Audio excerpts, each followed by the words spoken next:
A lot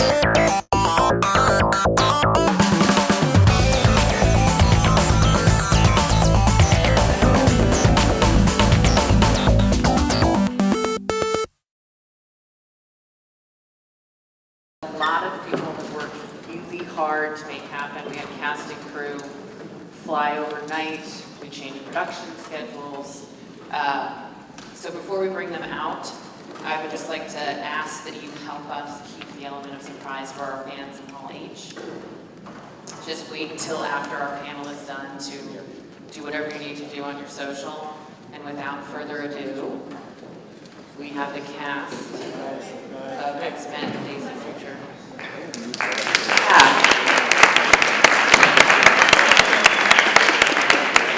We have Simon Kinberg, writer. We have Omar C. We have Ellen Page, Sean Ashmore, Halle Berry, Ian McKellan, Patrick Stewart, director Bryan Singer, Hugh Jackman, James McAvoy.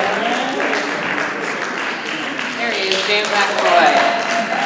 Michael Fassbender, Jennifer Lawrence, Nicholas Holt, Peter Dinklage, Evan Peters, and producers Lauren Schuler-Donner and Hunter Parker.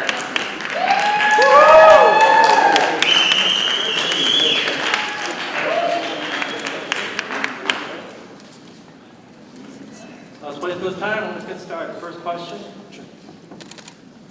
Hello, everybody. I'm Melissa Molina from Latino Review. Hello.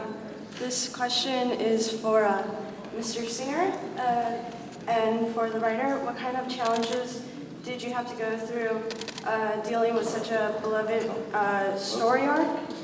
And also, I'm really curious, just as a general X-Men fan, how much of a role Kitty Pryde has in Days of Future Past. You want to start, Simon? I'm on this side. There's a lot of people. Well, it was important to us, obviously, as Bryan has been in the past, to be really loyal to the original books, and this is one of the most beloved storylines, and it's beloved by us as well. So I think in approaching any adaptation of a comic, it's about figuring out what's fundamental about the characters and themes from the original run. And so we were loyal to those characters and themes and a lot of the storytelling. The biggest difference is that Kitty's not the one who goes back in time, Kitty's the one who sends someone back in time. And so, as people will see in our reel today, it's Wolverine that goes back in time. And that was the biggest change. Check. Yeah, it was a decision. I mean, initially, it began with the goal was to try to make a film that would bring these casts together in some way, and time travel or time displacement of some kind. Define displacement. Yes. But would be a tool that we could use to do that. And then it seemed exciting to be able to send Hugh, basically the notion is Hugh of the future, or Wolverine of the future is sent into, his consciousness is sent into his younger self. And it's nice because Hugh is able to play both parts because the character of Wolverine is ageless, which is extremely unique. And it was great to be able to place him in both these worlds as a character, and for me to reunite with this original cast and to get to work as a director with the new cast. So. Thank you. Sure. Hi, Jamie Philbrook with IamRogue.com. I wanted to ask the original trilogy actors, what's it feel like to return to these characters after so long? And for the new first-class actors, what's it like for you guys to get to mix with the original cast actors? Just heard me talking. That's enough. It bored me, very bored. Oh, you just did the Wolverine? Yeah, we just did the Wolverine. How'd it go? Well, it wasn't as big a crowd as it is now. Well, you know, these things have a strange life because you start out and it could just be a movie and that's it, and hello and goodbye. But then it develops its own life force. And by the way, that was the movie I made with... I saw it in the blink of an eye. who directed that movie, you remember? Toby Hooper. Toby Hooper. Yeah. I never saw it. Nerd and proud.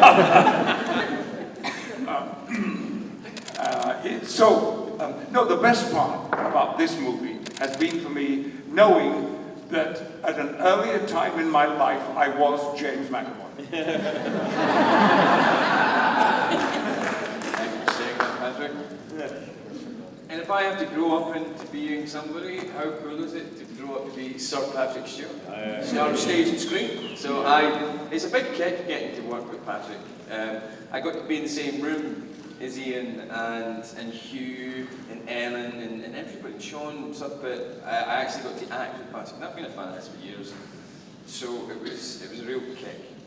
But just dramatically getting to kind of, the whole idea behind First Class, kind of rejigging, rebooting, but also showing who we were when we were younger. I never thought for a second I'd actually get to work with Patrick, so that was just quite interesting to show the two opposite sides of these people at different times in their lives and their personal adventures. I'm looking forward one day to being as dashing and successful as Michael Fassbender. But we can't really believe our luck, can we? That we're still allowed out.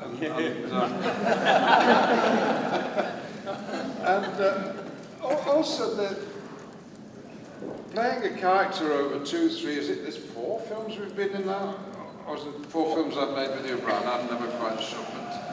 Both, okay.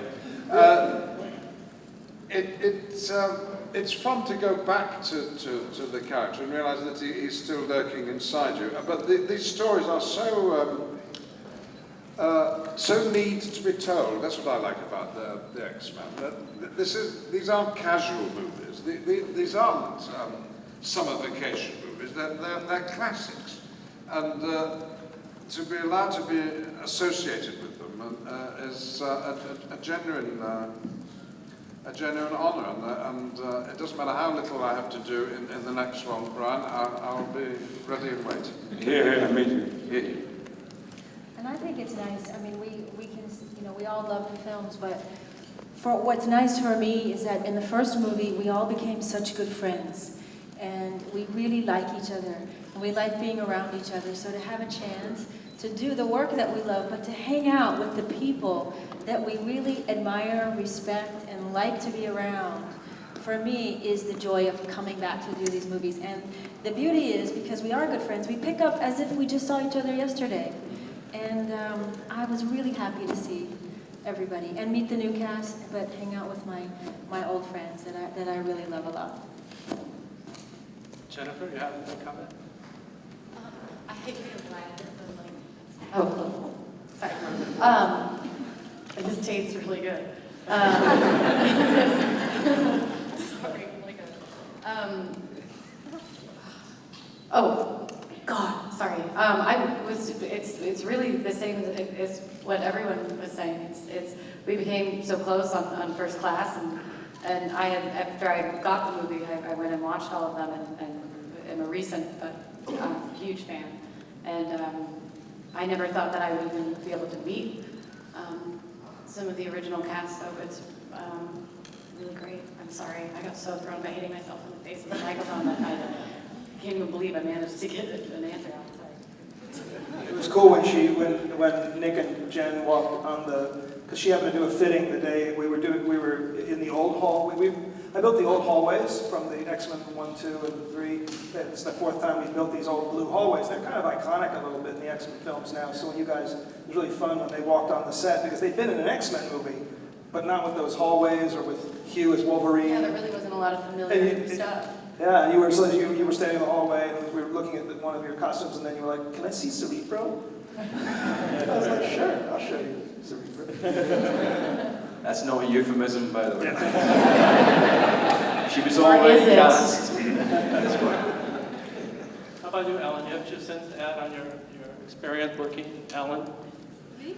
Yes. Oh, yeah. I mean, what's funny is I was just in the 3rd one, and it was, 18. It feels like a while ago, and I had You know, I just done really a movie called Hard Candy and was on this set and had never been involved with anything of remotely that scale, and just felt so welcomed by such a, obviously, not just an incredibly talented group of people, but just like the loveliest, sweetest people who were so kind. And never did I think I'd be back playing Kitty Pryde again. So I was just so thrilled to be back with everyone and exploring something new and something very different, and just had a great time every day working with everybody.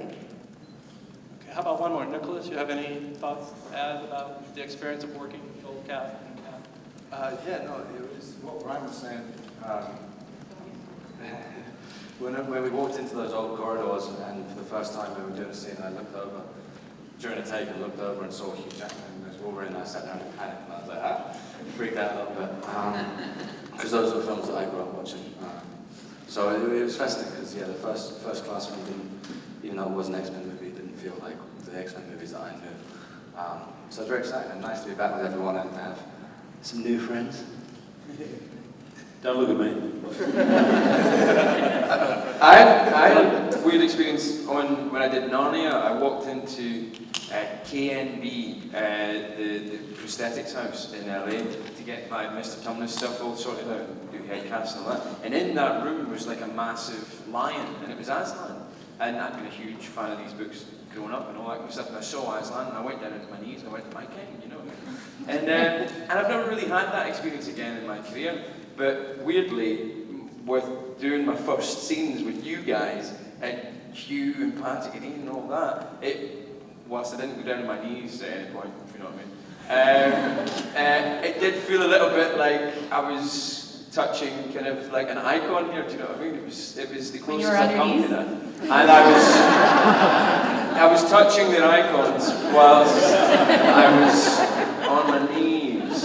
Wow. Crazy how that stuff creeps up on you. All right, let's move on to our next question.